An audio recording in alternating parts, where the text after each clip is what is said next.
فلاں جگہ فلاں موقع پر فلاں وقت دیکھا تھا، اور ہمارا یہ معاملہ ایک ہفتے میں ہم چیزوں کو بھول جاتے ہیں.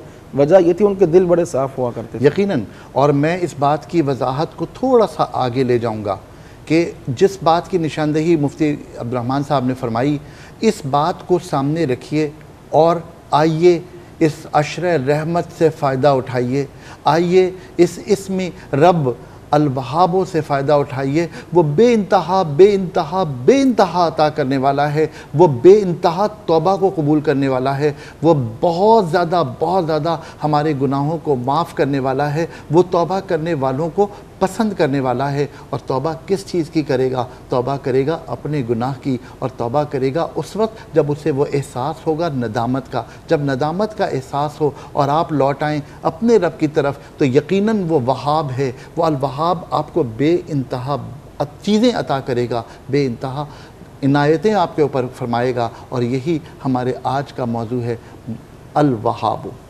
کیا ہم دعا کی طرف جائیں؟ نہیں جی، ابھی ہم دعا کی طرف نہیں جائیں گے، ابھی ہم اس ٹاپک پر مزید بات کریں گے. اچھا مفتی صاحب، میں ایک چیز اور پوچھنا چاہوں گی.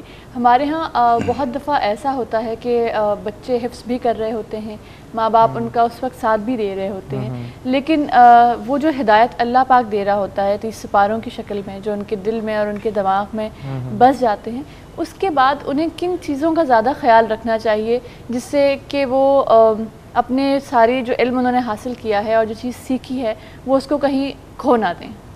بہت ہی اچھا آپ نے سوال پوچھا. کیونکہ قرآن حفظ کرنا تو آسان ہے، میں نے ذکر کیا تو معجزہ ہے، حفظ ہو بھی جاتا ہے. کتنے ایسے لوگ ہیں جو نان مسلمز انہوں نے بھی قرآن یاد کیا ہے، بلکہ بعض عربک ڈکشنریز ہیں وہ عیسائیوں نان مسلمز نے لکھی.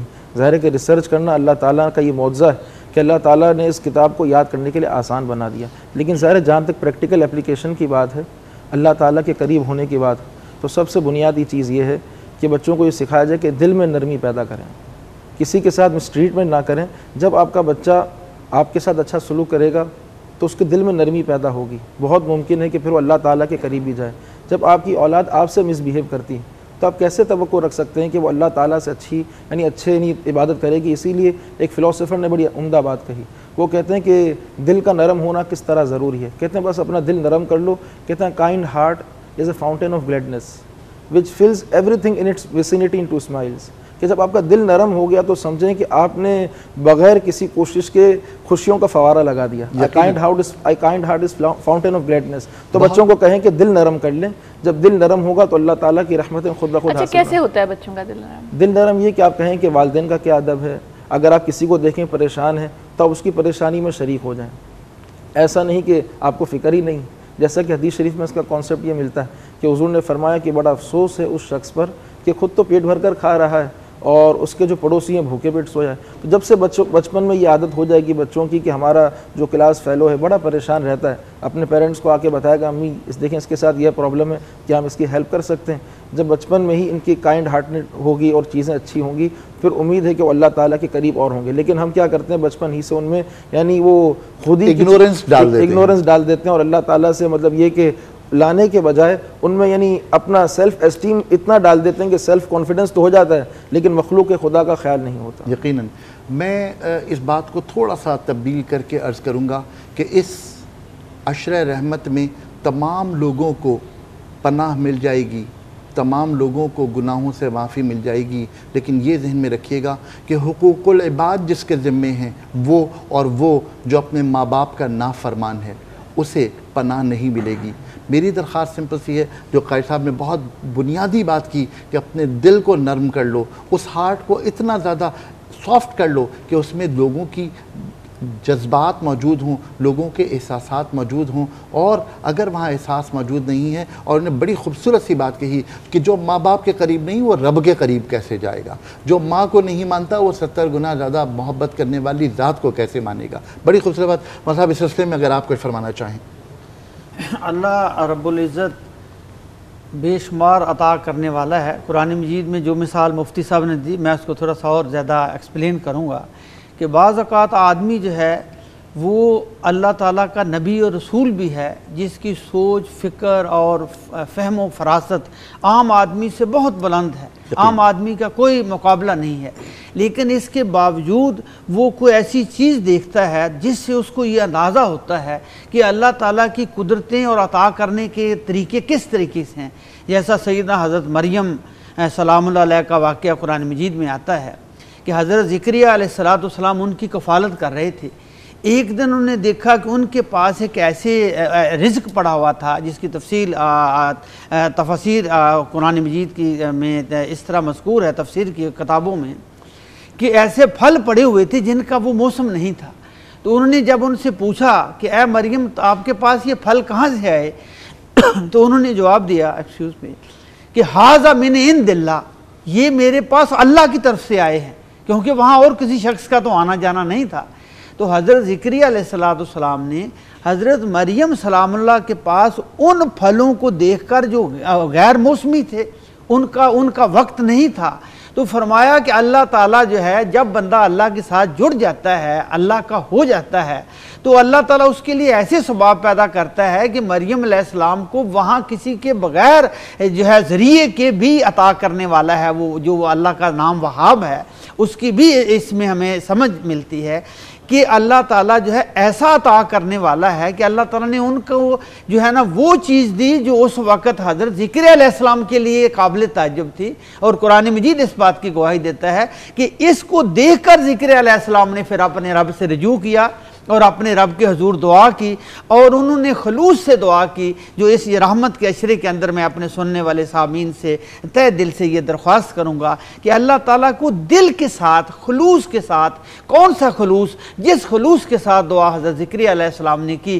تو اللہ رب العزت نے یہ جواب دیا کہ اے میرے پیارے پیغمبر زکریا، ہم نے آپ کی دعا کو قبول کر لیا، اور آپ کو ہم اسی طرح بیٹا دیں گے جو جس کا موسم نہیں ہے، یعنی آپ بھی بوڑھے ہیں، آپ کی بیوی بھی بانجھ ہے، اولاد کی ظاہری طور پر کوئی امید نہیں ہے، لیکن اللہ رب العزت ان کی دعا جو انہوں نے خلوص کے ساتھ کی تھی اس کے جواب میں ارشاد فرماتے ہیں، یا زکریا اِنَّا نُبَشِّرُكَ بِغُلَامٍ اسْمُهُ یحییٰ، اے زکریا علیہ السلام ہم نے آپ کی دعا کو قبول کر لیا، ہم آپ کو جو بیٹا دیں گے اس کا نام بھی ہم نے خود رکھا ہے، اور اسی پیغمبر کا نام حضرت یحییٰ علیہ السلام، حضرت یحییٰ کو بھی نبوت، اور حضرت یحییٰ کو بھی اللہ تعالیٰ نے نبوت سے سرفراز فرمایا۔ دیکھیے یہ وہ بات یہ ہے کہ عطا کرنے والی ذات ہے، اور اس عطا کرنے والی ذات سے وہ مستفید ہوتے ہیں، کیا ہم مستفید نہیں ہو سکتے؟ اور اس عشرِ رحمت میں اگر ہم تھوڑی سی کوشش کریں، اور جو پروفیسر صاحب نے بات فرمائی وہ یہ کہ دل کی آمادگیوں کے ساتھ،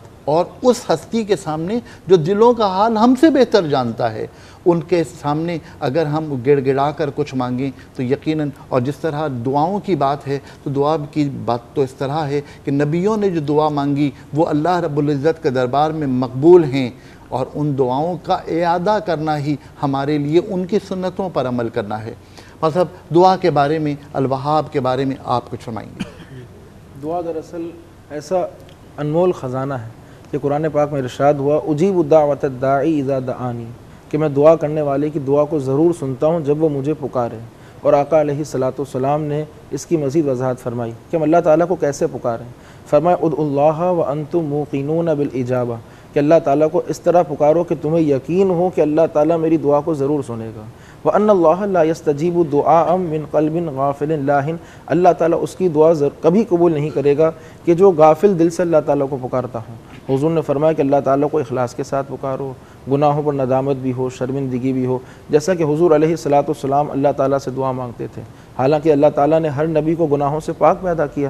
حضرت آدم علیہ السلام کی دعا قرآن پاک میں ملتی ہے، ربنا ظلمنا انفسنا وان لم تغفر لنا وترحمنا لنکونن من الخاسرین، اے اللہ تعالیٰ مجھ آدم نے اور میری اہلیہ حوا نے، ہم نے اپنی جانوں پر بیجا کیا، حالانکہ گناہوں سے پاک ہیں، عاجزی انکساری، اگر تو ہمیں نہیں بخشے گا، اگر ہم پر رحم نہیں کرے گا تو ہم نقصان اٹھانے والوں میں سے ہوں گے۔ یہ صرف دعا ہے، لیکن اس کی ایکسپلینیشن میں جائیں، تفاسیر میں ہے کہ حضرت آدم علیہ السلام نے 300 سال مسلسل اللہ تعالیٰ کو یاد کیا، توبہ کی، استغفار کی، دعا مانگی تو اللہ تعالیٰ نے ان کی دعا کو قبول فرمایا۔ حضور علیہ الصلوۃ والسلام کس طرح دعا مانگتے تھے، کس طرح اللہ تعالیٰ کو یاد کرتے؟ ام المؤمنین عائشہ صدیقہ فرماتی ہیں کہ آقا علیہ الصلوۃ والسلام پوری رات عبادت کیا کرتے، یہاں تک کہ آپ کے پاؤں مبارک میں ورم آ گیا۔ میں نے کہا آپ تو نبیوں کے سردار ہیں، آپ کیوں اس قدر عبادت کرتے ہیں؟ فرمایا کیا میں اللہ تعالیٰ کا شکر گزار بندہ نہ بنوں؟ کیا میں محبت کا ثبوت نہ دوں؟ تو اگر ہم اللہ تعالیٰ سے واقعی محبت کرتے ہیں تو سچے دل سے ہمیں محبت سے دعا مانگنی ہوگی۔ ایسا نہیں کہ اگر ہماری دعائیں قبول نہ ہوئیں تو ہم دعا مانگنا چھوڑ دیں، بلکہ حضور فرماتے ہیں صحابہ کرام سے فرمایا کہ میں تمہیں دعاؤں کی قبولیت کا نسخہ بتاتا ہوں۔ صحابہ کرام نے پوچھا وہ کیا ہے؟ کہا وہ یہ ہے کہ یستجاب للعبد ما لم یدع باسم او قطیعۃ رحم، کہ دعا قبول ہونے کا نسخہ یہ ہے کہ بندے کو یہ چاہیے کہ کبھی گناہ کی دعا نہ مانگے، ہمیشہ اچھی چیزوں کی دعا مانگے، اور کبھی صلہ رحمی کو قطع نہ کرے، لوگوں سے اچھا سلوک کرے تو اس کی دعائیں قبول ہوں گی، اور دعا میں کبھی جلدی نہ کریں۔